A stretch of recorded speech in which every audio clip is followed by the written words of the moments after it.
Hello, ¿cómo están? Yo soy Jorge Chalhub. Gracias por hacer clic a este episodio del podcast.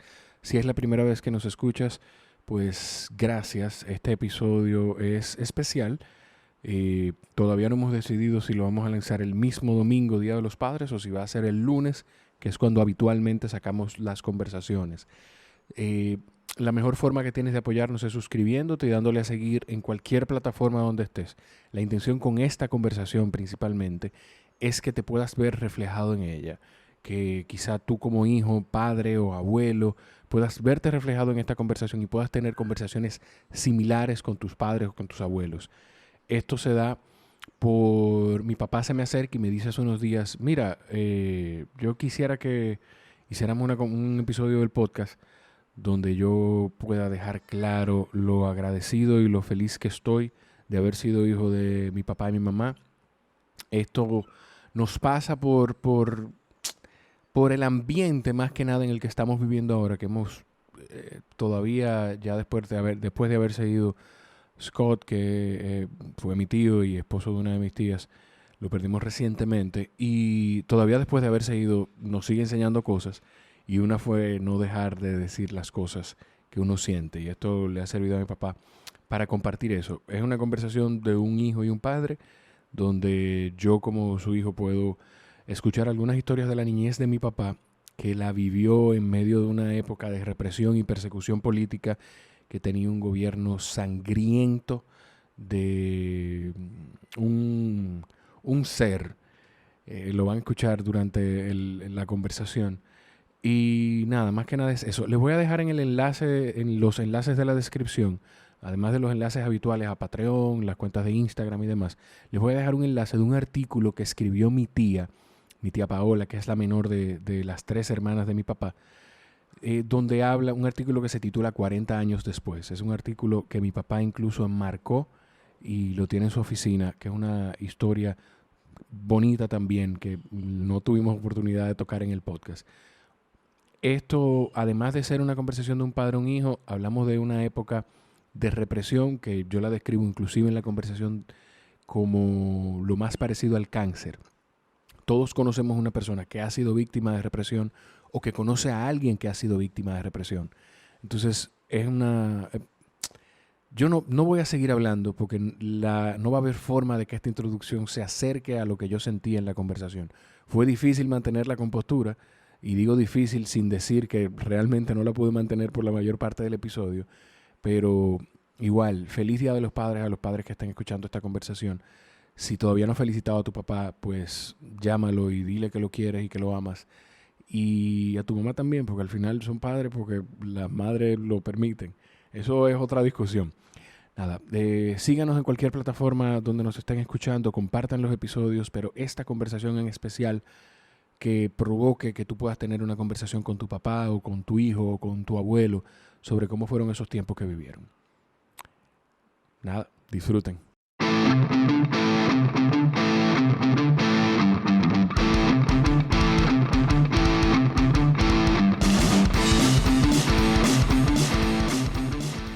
Yo, papi.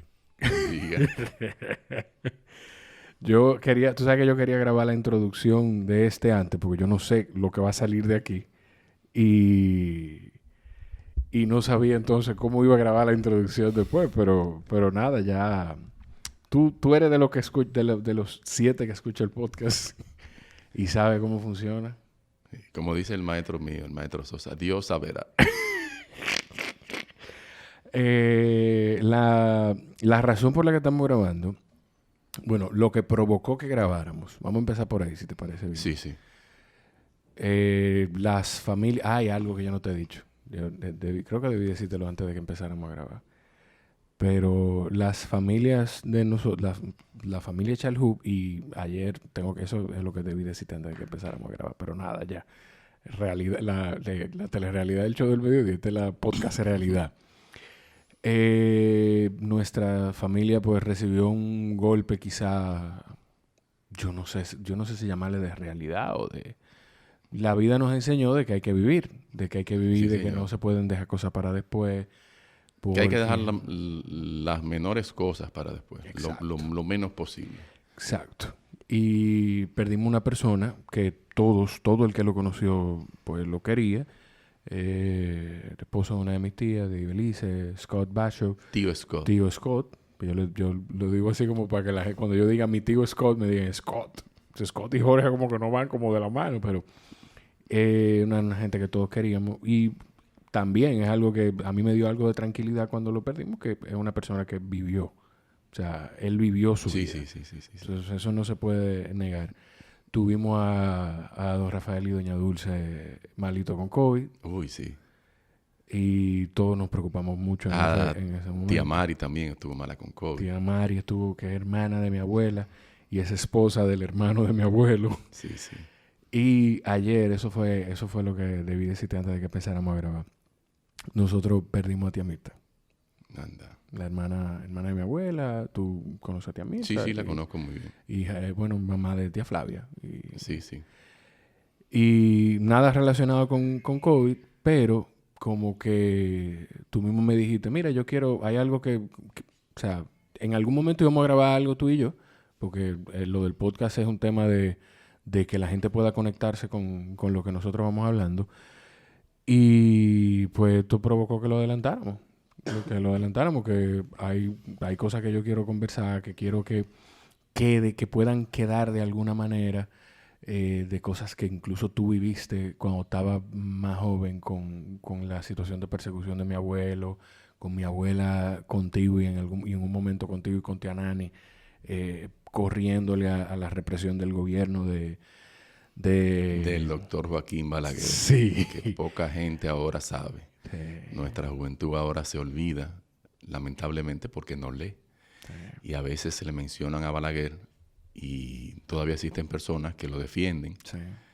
Pero quienes vivimos esa época, mi generación, donde hubieron cientos de muertos, donde hoy en día la gente escribe en Twitter lo que le da su gana, sí, y no hay ningún problema, donde la gente se expresa en la radio y no hay ningún problema.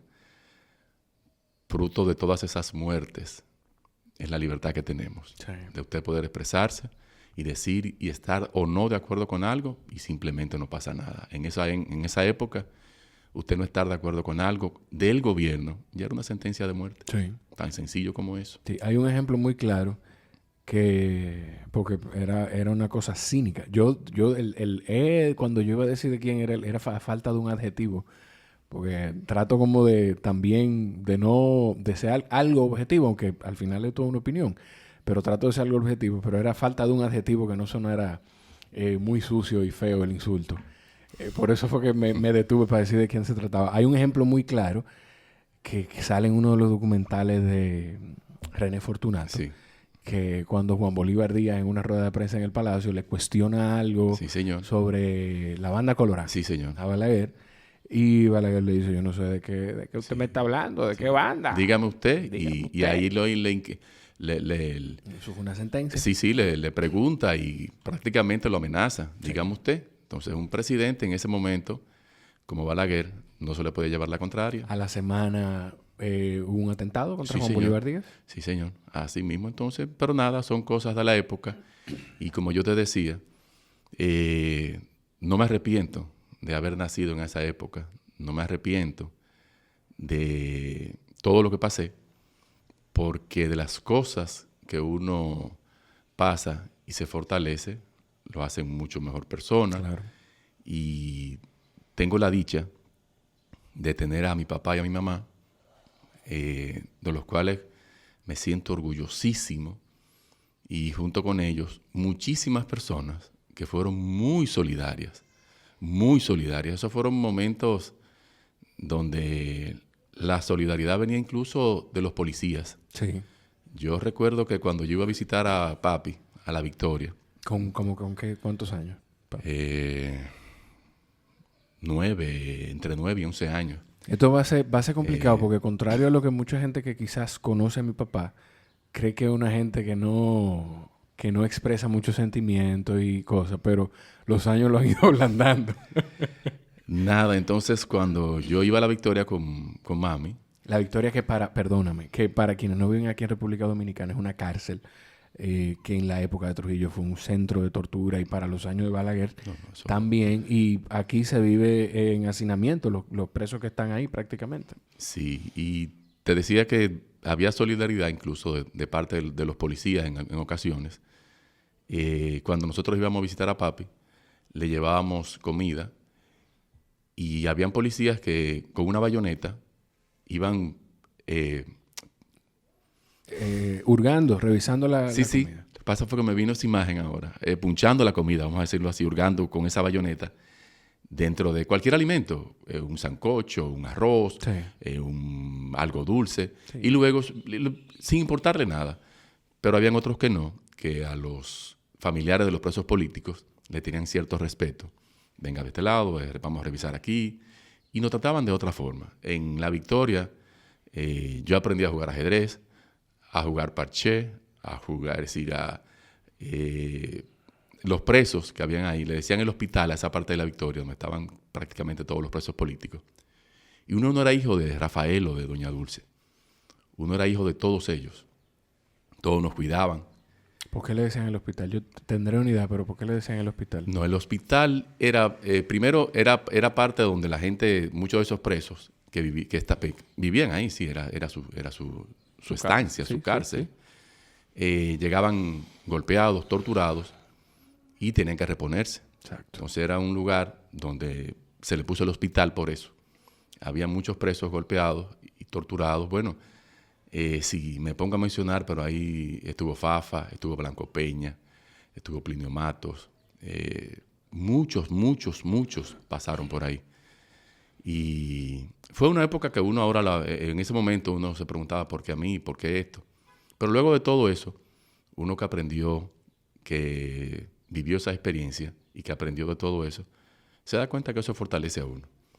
Que uno, si no se queda con ese rencor dentro, eso pasa. Que eso es algo que yo siempre... De hecho, me reía porque en estos días me llegó un recordatorio de Instagram, de un posteo que hice el año pasado cerca de esta fecha. Nosotros estamos grabando precisamente una semana antes del Día de los Padres. Entonces vamos a publicar el episodio o el mismo Día de los Padres, que es el último domingo de julio, o el lunes, que es cuando regularmente publicamos los episodios.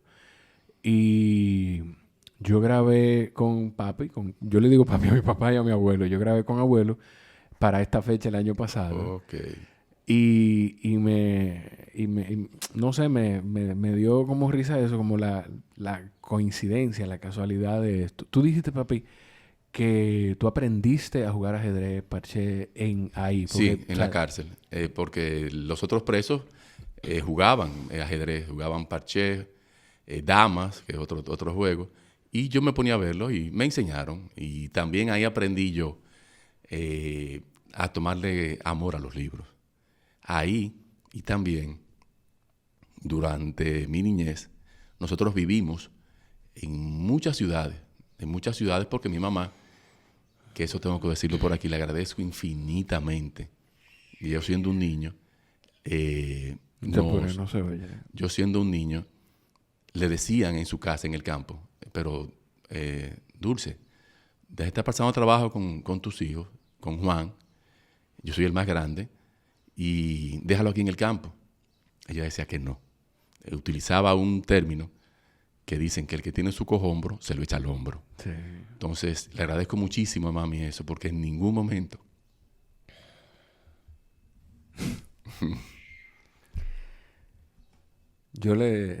Perdón, en ningún momento eso le pasó por la cabeza. Nosotros sí. vivimos en La Vega, en varios sitios, en Santiago, aquí en Santo Domingo, en muchísimos sitios, y en Puerto Plata, y en todos esos lugares yo tengo tías, personas que nos ayudaron. Entonces, y en medio de todo eso, papi siempre buscaba la forma de vernos. Siempre. Y esto yo te decía que quería hacerlo porque es como algo de agradecimiento. Sí, una forma de poder sacar eso. A mami y a papi y a todas esas personas que durante toda mi vida, durante mi niñez y todavía al día de hoy, nos apoyaron, siempre hubo personas que fueron muy solidarias con nosotros. Por ejemplo, yo estudié becado en el colegio Escuela Nueva, que era el colegio de los hijos de los presos políticos. Ahí estaba el hijo de Chino Bujosa, Alex Bujosa, ahí estaba Fafico, que es Rafael Tavera Pineda, el hijo de Fafa. Ahí estaba, Dios mío, ahora, un gran amigo de mi niñez que falleció a la corta edad y siempre me acuerdo de él, a quien siempre llevo en mi corazón, que fue Stalin Rafael Herrera Disla. Su papá era un médico, su mamá todavía es profesor, me parece que ya no es profesor en la UAS.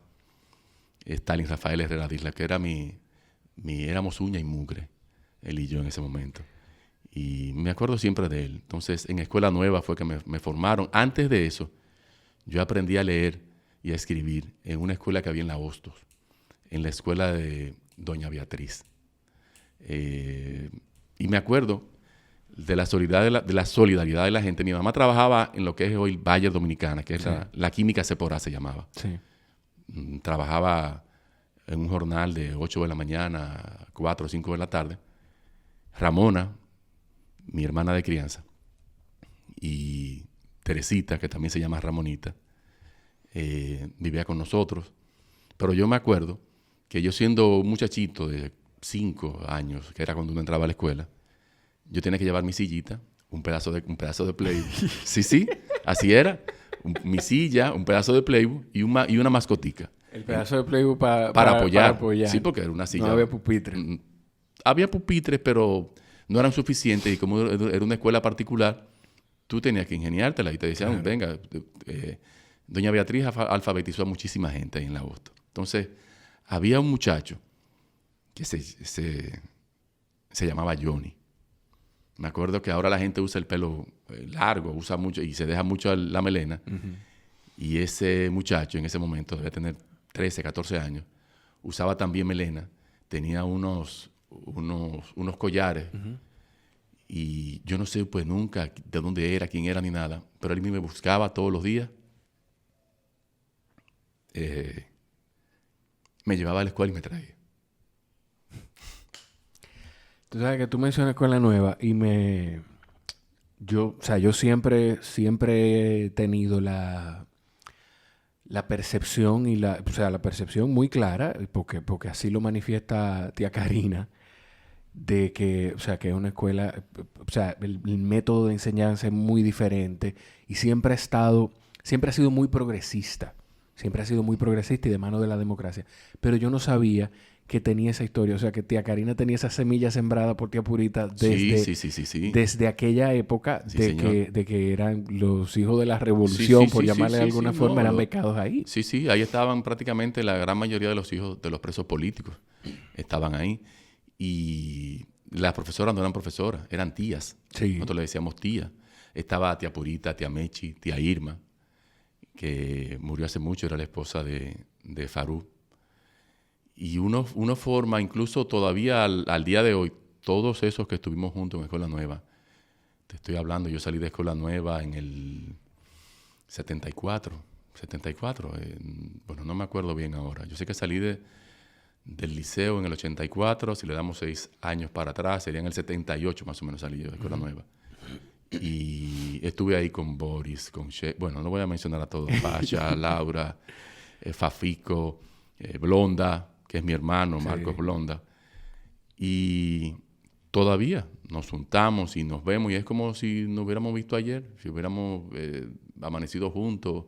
Somos hermanos. Son amistades que no necesitan mantenimiento. No. Somos hermanos. Luego de ahí, luego de Escuela Nueva y de la solidaridad. Voy a hacer mucho hincapié en la solidaridad de la gente. Porque fueron tantas las personas que tuvieron que ver con que uno esté aquí hoy, que yo sé que mucha gente se me va a quedar.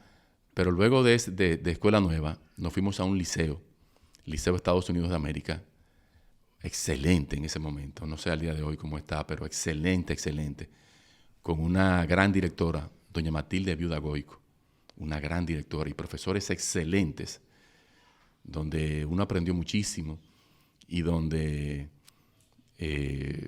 por ejemplo, yo tenía que levantarme todos los días antes de las 6 de la mañana. Nosotros vivíamos en la zona colonial ya en ese momento, luego de andar medio país. Que no le hemos dado todavía calor a esa parte de andar medio país. Yo quiero que le demos calor a eso. Porque yo quiero que la gente ponga en perspectiva el hecho. Yo todavía estoy, o sea, golpeado porque para lo que quizá para mí es ver gente en un parque jugando ajedrez o llévame a Jorge Iván a darle comida a los perros de por aquí. Para ti ir al parque era sentarte en el patio de la cárcel con tu papá. Sí. Con papi y los otros presos. Sentarme ahí. Pero yo lo disfrutaba. Nosotros teníamos visita los jueves y los sábados. Creo que era jueves, martes o jueves, pero los sábados era la visita más segura. Y me iban a buscar al colegio y a veces no iba al colegio, sino que me iba directamente y era muy lejos. Y desde la zona colonial, donde estábamos ya viviendo, a La Victoria. Eso era un viaje. Pero siempre teníamos amistades que nos llevaban. En casa hubo vehículo el otro día. Yo creo que poco antes de yo nacer. Bueno, entonces, siempre, por ejemplo, cuando nosotros vivimos, que mami a veces se asombra, que yo me acuerdo de algunas cosas, cuando vivimos en La Vega, yo tenía, no sé, 6, 7 años, menos de 7 años. Y hay cosas que yo me acuerdo, de una casita en medio del campo, en medio de la nada, donde había una carretera, y papi llegaba en la tardecita, estábamos mami y yo, y él ponía en un palo de la casa vecina, amarraba un salchichón. Sí, y yo creo que tú has escuchado a mami decirlo. Entonces él me levantaba para yo morder el salchichón. Sí, pero esa era una forma de jugar conmigo. Sí, de mantenerlo fuera de la realidad que y vivía. Yo todavía me acuerdo de eso. Me acuerdo de mis tías, todas mis tías, de parte de mami, de parte de papi, siempre ayudándonos. Tía Eva, tía Lea, que es Gloria. Sí. Siempre los vecinos, doña Selmira, y una infinidad de personas, de profesionales que arriesgaban su vida. Porque la gente quizás no sabe eso, que ayudar a un comunista. Que en aquel momento ese era el calificativo, y que los comunistas se comían a los muchachitos. Eran delincuentes. No eran delincuentes. No, se comían a los muchachitos. Un comunista se comía un religioso, un muchachito, y como eran ateos. Ateo, comunista y disociador. Ese era el término, sí. Y en los cuarteles, el comunista Stalin dice tal cosa, el comunista Lenin, el comunista es tu enemigo. Y comunista era todo aquel que no estaba de acuerdo con el régimen de Balaguer. Ese era el comunista. Sí, todo aquel que pensara diferente era comunista. Y yo siempre he dicho que el comunismo y la religión, lo que profesan, van uno al lado de otro. Que uno tiene una forma y otra. Sí. Pero tienen muchas cosas en común. Pero eso ya es harina de otro costal, vamos a decir. No, y yo lo que siempre he dicho es que los problemas no están en la ideología, sino en quiénes y cómo se pueden aplicar. O sea, pero ya como tú dices, eso es otro tema. Sí. Eso es otro tema. Pero hay algo, papi, hay cosas que yo vagamente recuerdo de conversaciones, porque yo sé que hay muchísimas cosas que no la había escuchado, que voy a escuchar aquí hoy. Pero, por ejemplo, Paola me dice el trabajo que tenía que hacer Doña Dulce para que quizá ustedes ni siquiera se enteraran de cómo vivían. Porque No. Paola que llegó ya en los últimos años de eso. Paola es la consentida. Paola es nuestra hermana más pequeña. Pero no, hay algo que no, pero perdón, porque no es de algo que ella vivió, sino de cosas que quizá ustedes le contaron. De que había un vehículo de policía siempre cerca de ustedes. Sí, no, ese era Toby. Yo te voy a hacer ese cuento. Bueno, te lo voy a hacer ahora. Toby, me parece que fue en el gobierno de Jorge Blanco, que todavía quedaban remanentes, y nosotros pensábamos que después que el PRD llegó al poder en el 78, el PRD antiguo, no el de ahora, el PRD de Peña Gómez, ese a quien yo admiro muchísimo, y le profeso un cariño enorme, porque creo que personas como él no vuelven a nacer en esta tierra. Pero nada. Y teníamos un policía asignado.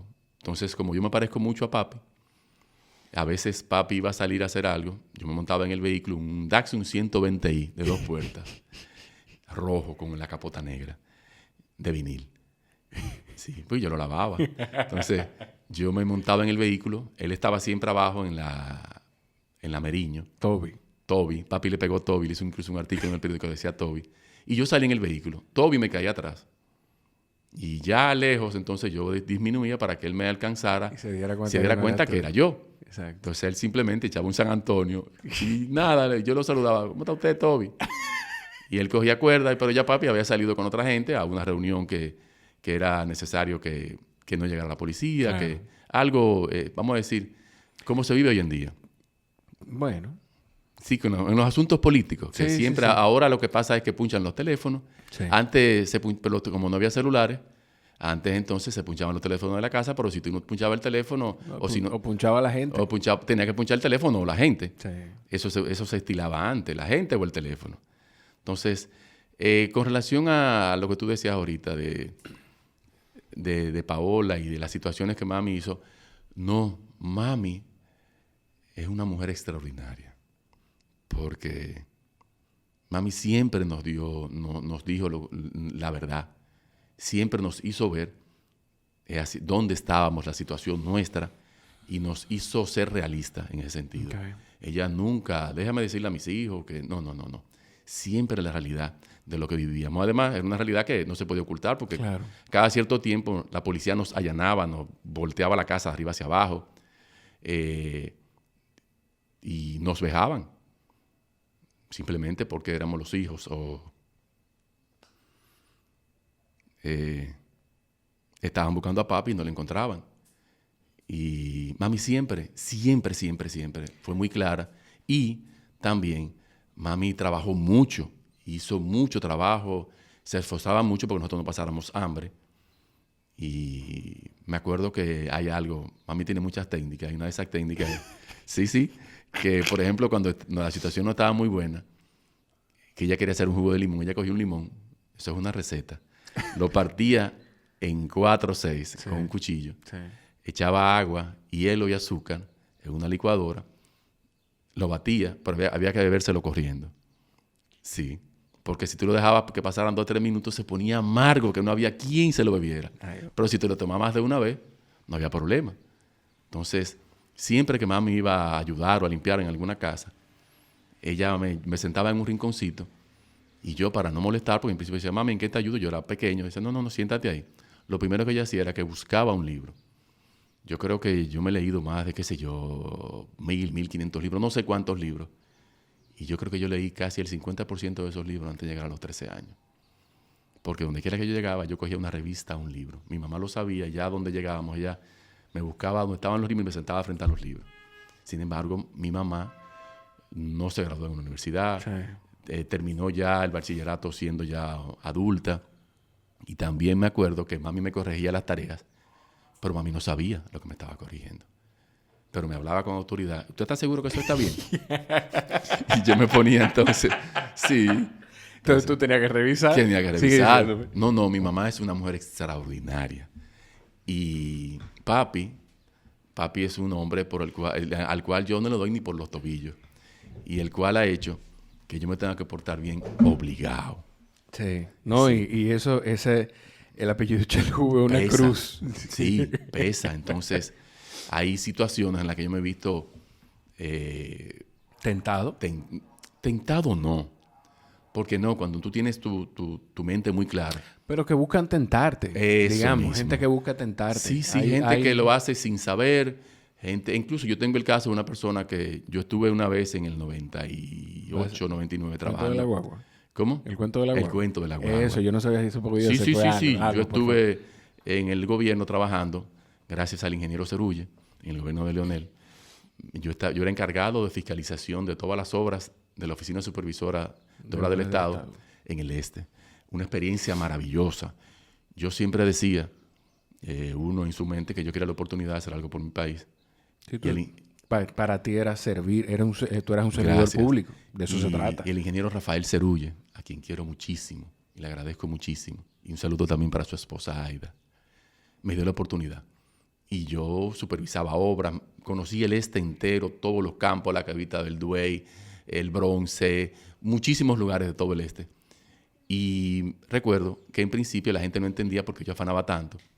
Y fruto de la situación en que lamentablemente se ven los servidores públicos, entendían que yo me la estaba buscando. Sí. Inauguramos muchas escuelas, hicimos mucho trabajo. Pero yo no me atrevía a coger un peso. Eso me mataba. Y un día, una persona que yo le supervisaba una obra que tenía en ese momento, costaba en ese momento 60, 70 millones de pesos, no voy a decir dónde, pero en el este, se enteró que estaba sacando un vehículo que había apartado con 10,000 pesos, fruto de mucho ahorro. Y pagándolo al pasito. Sí, pagándolo al pasito, con un préstamo que cogí en un banco. No sé, él me explicó luego cómo se enteró. Sí. Y en una de esas supervisiones, yo iba en su vehículo porque yo tenía un carrito que no me daba para andar por esos lugares.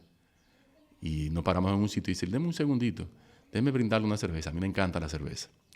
Sí. Sí. Entonces, él se levanta del vehículo, sale, va a un colmado de los pueblos, trae cervezas y cuando me pasa la mía, se echa hacia atrás, saca un maletín que tiene detrás del asiento donde yo estoy, saca un fajo de billetes, 100,000 pesos, papeletas de a 1,000, y me lo da. Le digo yo, ¿qué quiere que le cuente de esto, ingeniero? Dice, no, eso es suyo. Digo, mío, pero usted no me debe nada. Dice, no, yo he estado en una situación muy difícil, tú he estado supervisando y viendo mis trabajos y me están pagando y por eso es el deber nuestro. Dice, no, pero yo sé que tú tienes un vehículo y no lo has podido ir a buscar porque te falta dinero. Y dice, sí, pero no se preocupe, usted no tiene nada que ver con eso. Le dije, ¿usted no me conoce? Sí, Chalú, yo te conozco y sé quién es tu padre y a quien yo aprecio mucho y admiro mucho. Entonces le digo, con más razón, para usted no hacer esto, porque usted sabe quién es mi papá. Usted, mire, yo me voy a hacer que usted simplemente se equivocó y está haciendo esto con la persona que no es la correcta, pero no, tenga, y yo necesitaba ese dinero. Claro. Y oye lo que yo le dije, mire, señor fulano, si usted quiere, cuando me voten de aquí, de esta institución, que va a pasar, porque esto no es para siempre, usted me lo guarda y me lo da, y quizás yo se lo acepte en ese momento, pero ahora en este momento no. Pero mira, Chalú, digo, no, muchísimas gracias. Y ya, entonces, las cosas se corren, las voces caminan. Claro. Entonces, nada, es decir, hay situaciones que por más que usted quiera, usted no debe hacerlas. Entonces, eso lo aprendí de mi mamá, eso lo aprendí de mi papá y toda mi familia. Entonces, yo entiendo que debemos honrar a nuestros padres en vida, no después que se mueren, después que desaparecen, no. Yo entiendo que yo tengo unos padres maravillosos, a su manera cada uno. Tú sabes cómo es mami. Sí. Y tengo una familia maravillosa. Mis hermanas, yo soy el único varón, el clavel de Doña Dulce. Sí. Yo sé que mis hermanas a veces se quejan con mami, de que ella me quiere mucho. Y mi mamá y mis tías dicen que no, que fue que yo pasé demasiado trabajo. No, y tu mamá se queja con tus hermanas también a veces. Sí. Pero tú sabes, papi, que a mí me gusta de esta conversación que, por ejemplo, gente que me conoce y que me tiene cerca va a entender por qué yo me sentía como me sentía cuando estábamos en la Plaza de la Bandera. Que yo recuerdo que tú, por alguna razón de trabajo o lo que sea, no pudiste acompañarme. Y Sheila, que es mi esposa, la mamá del bebo, gente que no entiende cómo Lo que ha costado esto. Sí. Entonces, que quizás no tienen o sus familiares, porque este tema de la represión, yo recuerdo que para esos días de lo que pasó en la Plaza de la Bandera, yo escribí algo, fueron 2 líneas, que decían que la represión es como el cáncer.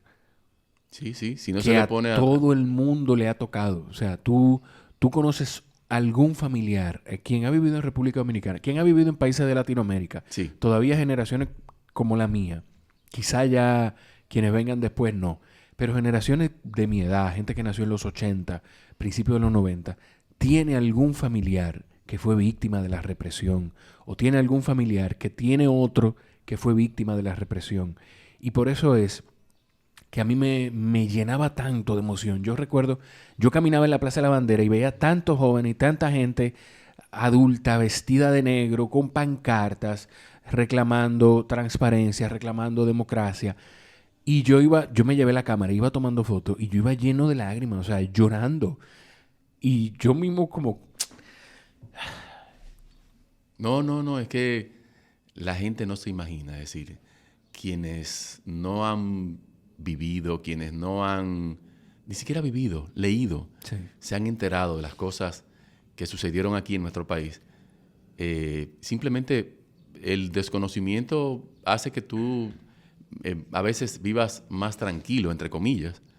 La ignorancia hace que tú simplemente, como tú no entiendes algunas cosas o no las sabes, pues no te afecta. Tenemos el caso del COVID ahora mismo. Exacto. La ignorancia va a acabar con medio país.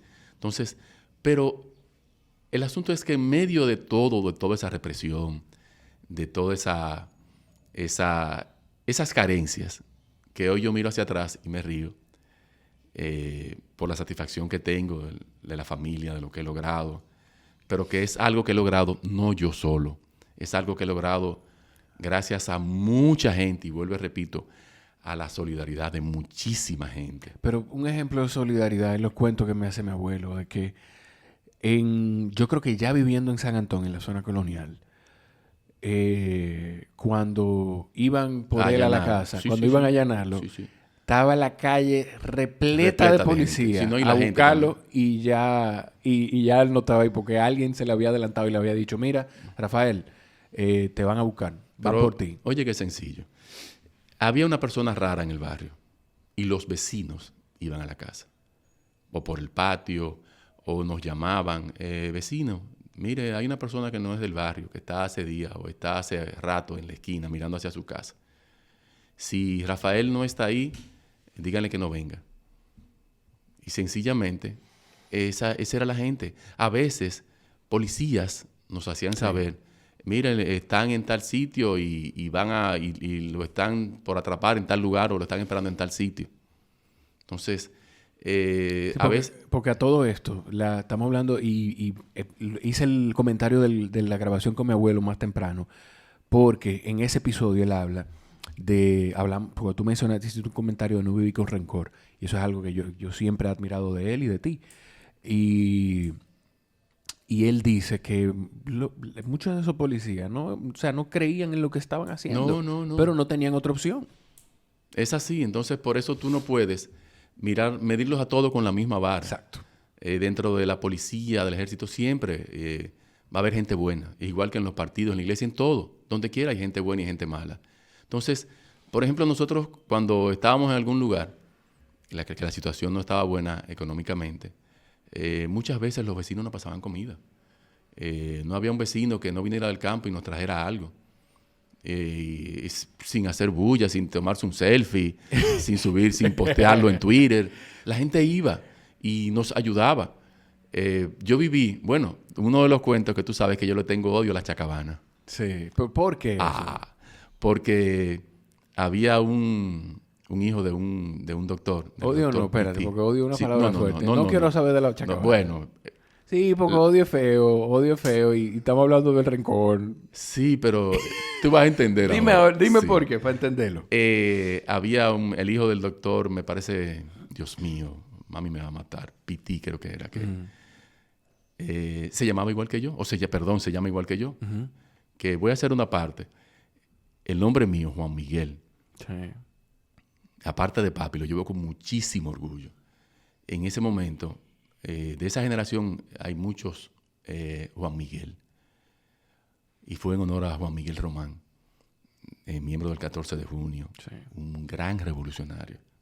Murió durante la Revolución de Abril y papi lo admiraba y lo quería mucho. Y me puso su nombre en honor a él.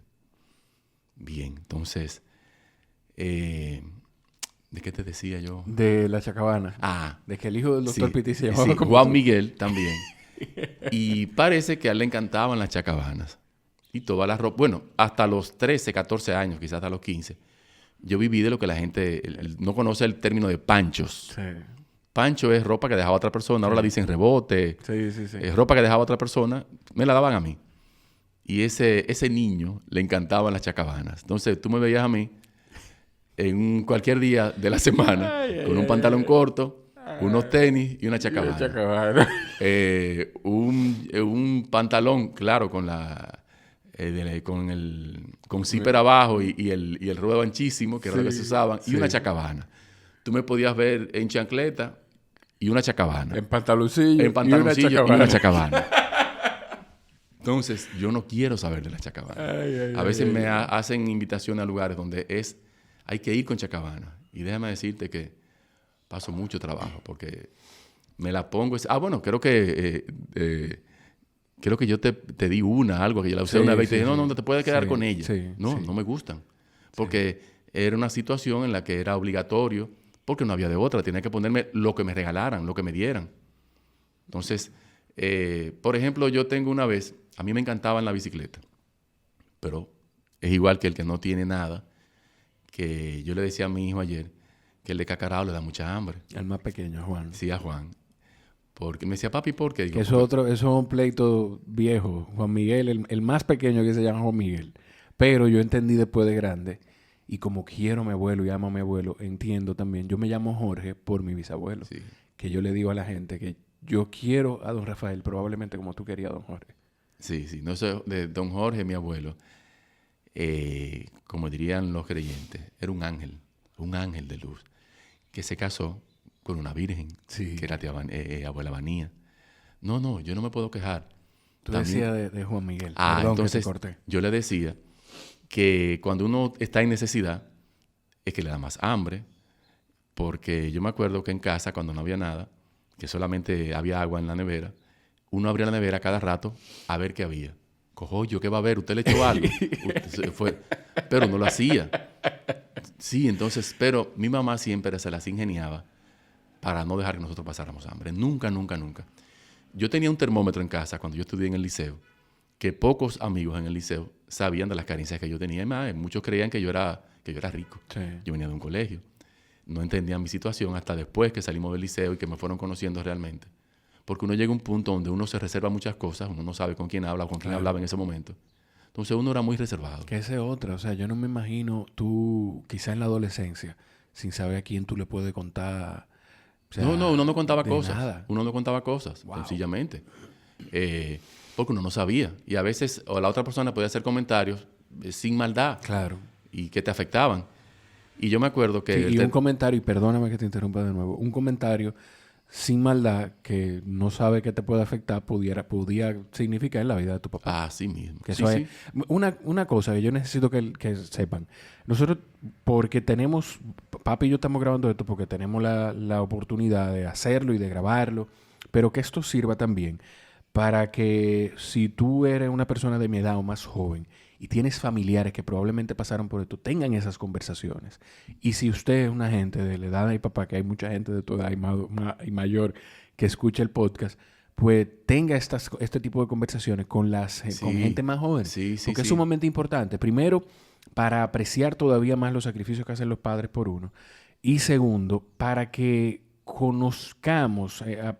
Yo le he tomado amor a los audiolibros porque por alguna razón pues me ha costado volver a retomar el hábito de lectura.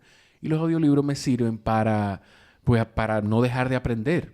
Entonces, que este material sirva para eso, que pueda servir para que no nos quedemos este pedacito de historia desde el punto de vista de mi papá, como lo vivió, pues lo podamos vivir. Y le sirve también a mi papá, que eso es algo que yo necesito saber, porque de unos años para acá, es que tú has tenido, yo percibo, y ya esto es una sesión quizás de terapia, padre e hijo, yo percibo que de hace quizás 7, 8 años, es que tú te has convertido en una persona mucho más expresiva de lo que tú eras. Antes no. Y todavía es difícil para ti expresar muchas cosas y esto te sirve, esto es muy claro, por si no ha quedado claro, esto te sirve para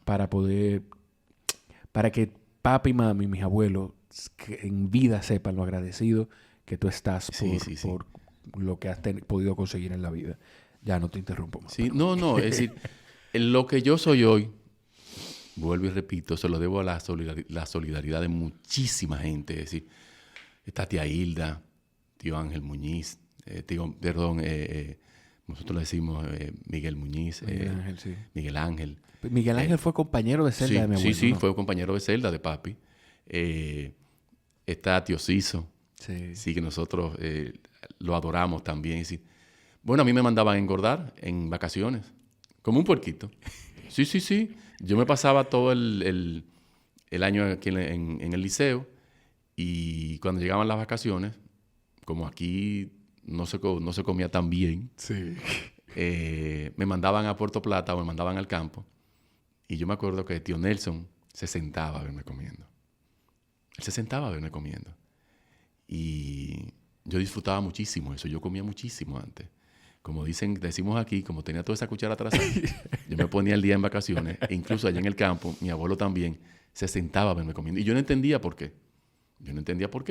Luego me di cuenta que sí, que cuando uno ve a sus hijos en situaciones que quizás uno por la edad no sabe, y los mayores lo saben, ellos se sentaban y me veían como si lo que estuviera comiendo fueran ellos.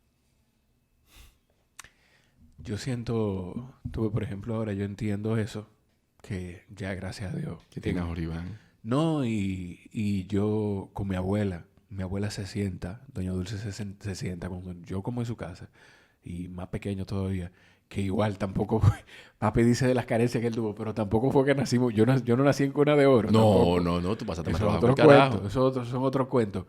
Pero yo recuerdo, y todavía ya adulto, que mi abuela se sienta a verme comiendo. Mi abuela se sienta a verme comer. Sí. Porque es algo que a uno se le queda impregnado en el cerebro. Es decir, todas esas cosas que uno pasó. Y hoy, cuando uno se ve donde uno está, yo he estado en lugares que yo nunca pensé que iba a estar. Voy a pecar de inmodesto ahora.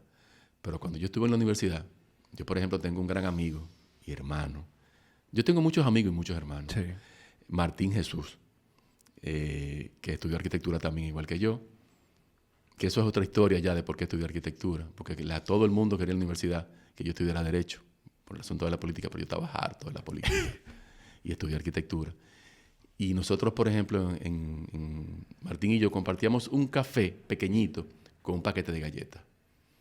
Eso era lo que compartíamos y eso era lo que comíamos. Y hacían congresos de arquitectura fuera del país y yo nunca pude ir a uno, nunca.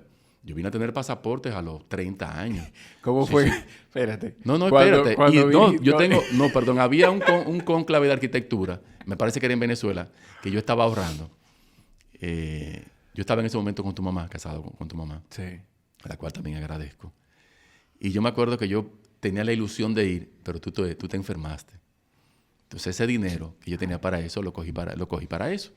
Pero no estábamos en una gran bonanza. Claro. Y nunca pude ir aparte. Mis viajes eran Puerto Plata y Nagua. Sí. Y luego después, con los años que pude echar hacia adelante, me acuerdo que me vi en un lugar fuera del país que me habían hablado mucho en las clases de arquitectura. Y fue uno de los momentos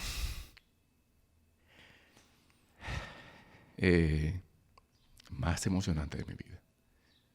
Yo verme en ese lugar, en el Paternón, en Roma.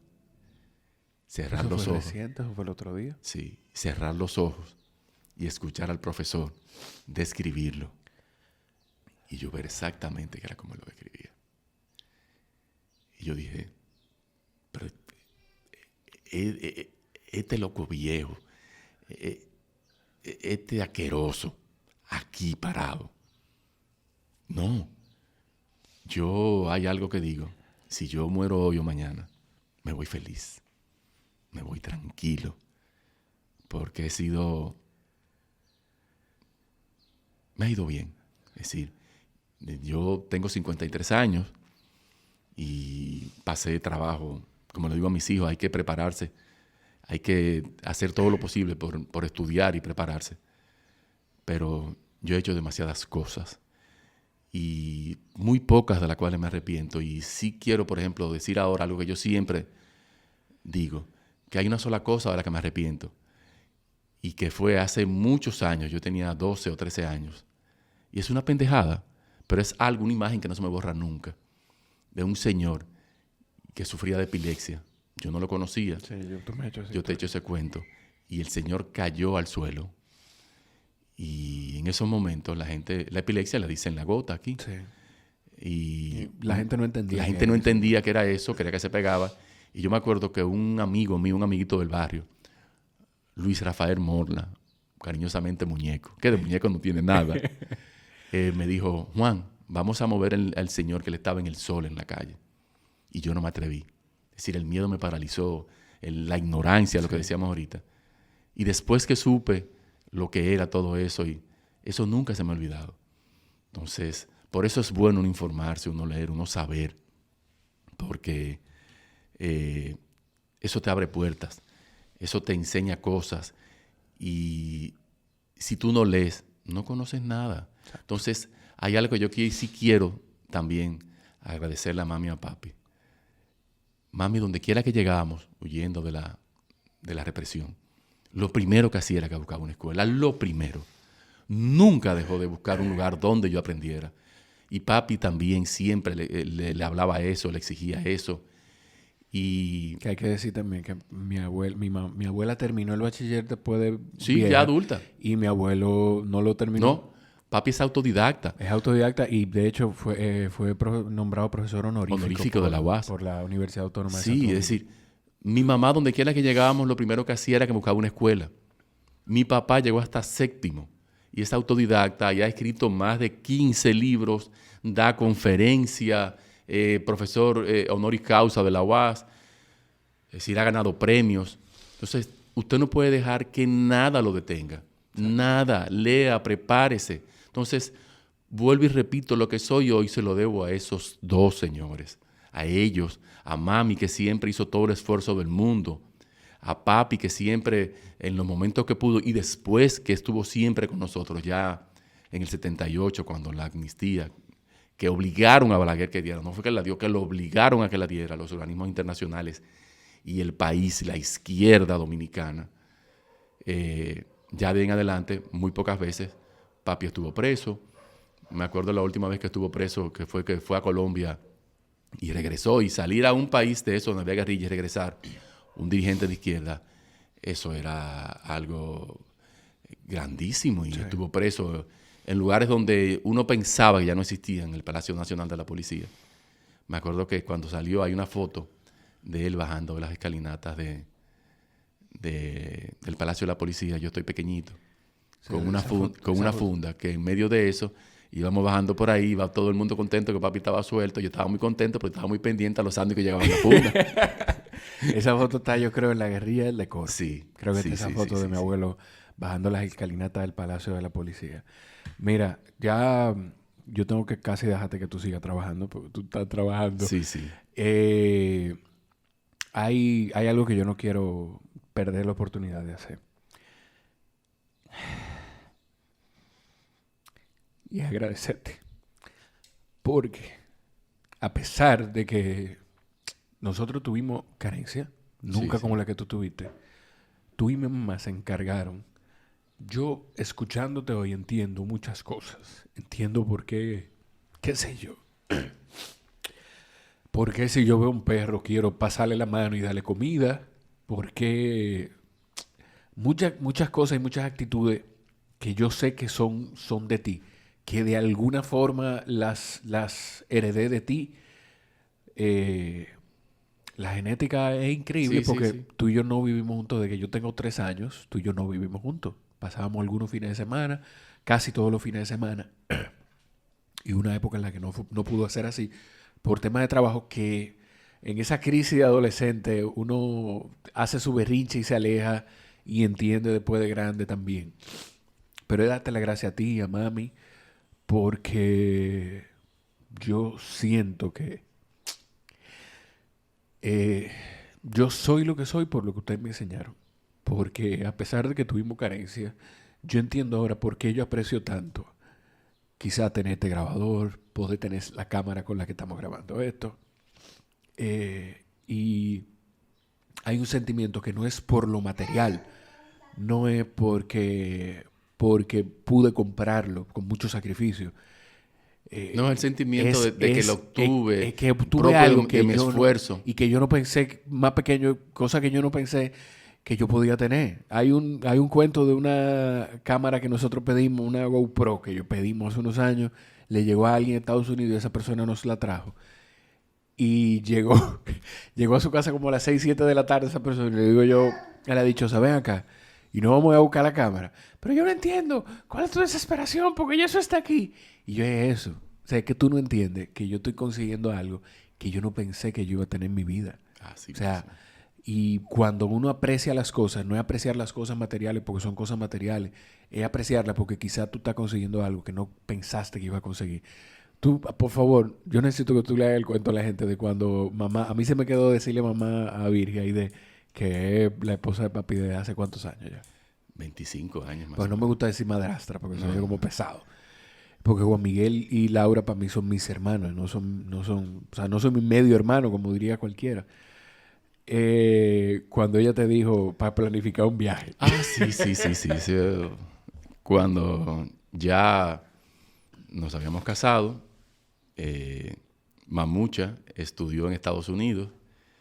Casi toda su familia está en Estados Unidos. Luego ya, por suerte, decidió venir al país. Se quedó aquí.